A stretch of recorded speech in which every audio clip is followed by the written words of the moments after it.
रामपुर मुख्य चिकित्सा अधिकारी दीपा सिंह की अगुवाई में नोडल अधिकारियों की टीम लगातार छापेमारी कर रही है। शिकायतों के आधार पर 17 दिनों में टीम ने 9 अस्पताल और 4 अल्ट्रासाउंड सेंटर को सील कर दिया है।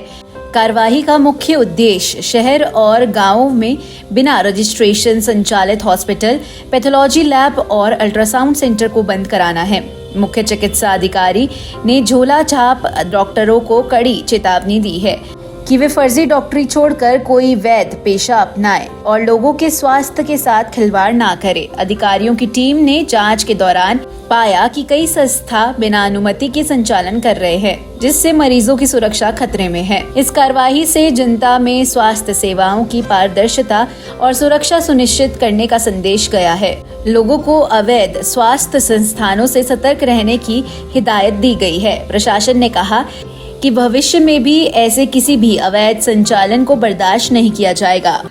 जब से मैंने 4 संभाला है, लगभग 8 झोला छाप सेंटर्स हमने बंद किए हैं और 4 अल्ट्रासाउंड सेंटर भी हमने बंद किए हैं।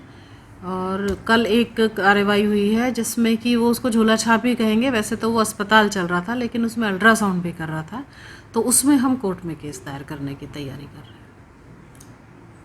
जिन हॉस्पिटलों पर कार्रवाई की गई उनके क्या क्या कमियाँ नज़र आई हैं?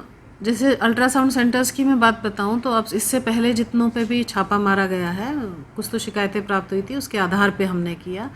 तो उसमें मशीन तो चल रही थी, अल्ट्रासाउंड भी हो रहे थे, लेकिन उस समय डॉक्टर उपस्थित नहीं थे।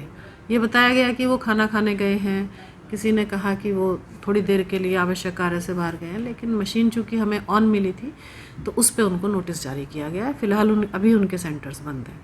कितने ऐसे हॉस्पिटल हैं जिनका रजिस्ट्रेशन है जनपद रामपुर, चाहे शहर से लेकर गांव तक की बात करें? जनपद रामपुर में इस समय 158 सेंटर्स हैं जो रजिस्टर्ड हैं हमारे विभाग में। उसके अलावा जो भी चल रहे हैं वो सब अनरजिस्टर्ड है। अल्ट्रासाउंड सेंटर और पैथोलॉजी अल्ट्रासाउंड, हाँ, ये इसमें जो रजिस्ट्रेशन है ये पैथोलॉजी सेंटर BC में है। अल्ट्रासाउंड सेंटर हमारे टोटल 79 रजिस्टर्ड हैं, जिसमें कुछ बंद हैं। अभी इसमें हमारे 64 जो हैं वो क्रियाशील हैं, फंक्शनल हैं, बाकी सब बंद हैं। कुछ पहले के बंद हैं और कुछ अब मेरे आने के बाद हुए हैं। मैम, क्या चेतावनी देना चाहेंगी? जैसे अभी भी अगर कुछ झोला छाप डॉक्टर हैं और लगातार आप ताबड़तोड़ कार्रवाई कर रही हैं, तो उन लोगों के लिए क्या चेतावनी है मीडिया की? देखिए, बिना पढ़े लिखे और बिना डिग्री आप लिए हुए किसी के शरीर से, स्वास्थ्य से खिलवाड़ करते हैं आम जनता से, तो वो बहुत ही एक गंभीर अपराध है। आपकी वजह से किसी का जान जा सकती है या कोई मृत्युशैया पे जा सकता है, तो वो बहुत ही अपराध जो है गंभीर है और उसको बिल्कुल भी माफ़ नहीं किया जा सकता है। तो मैं, जो भी लोग इस तरह के कृत्य में शामिल हैं, मैं उन सब से यही कहना चाहूँगी कि ये काम छोड़ के कुछ और काम कर लें, लोगों के जीवन से, स्वास्थ्य से खिलवाड़ बंद करें। और अपना, अगर आपको डॉक्टरी पेशे में ही काम करना है तो जो सरकार के नियम कायदे हैं उसके तहत आप कार्य करें। जो सरकार के मानक हैं अस्पताल चलाने के, उनको पूरे करें, रजिस्ट्रेशन कराएं, तभी ये कार्य करें।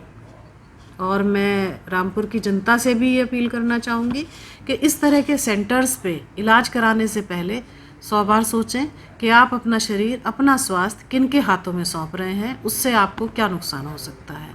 जनता एक बार तो शायद कम पैसे के लालच में चली जाती है कि यहाँ इलाज कम पैसे में होगा, और उसके बाद जब उनके साथ कुछ गलत हो जाता है तो फिर वो शिकायत करते हैं या वो भरपाई मांगते हैं, लेकिन वो तो फिर बाद की बात हो जाती है ना। तो सोचें, समझें और अपना इलाज सही जगह कराएं।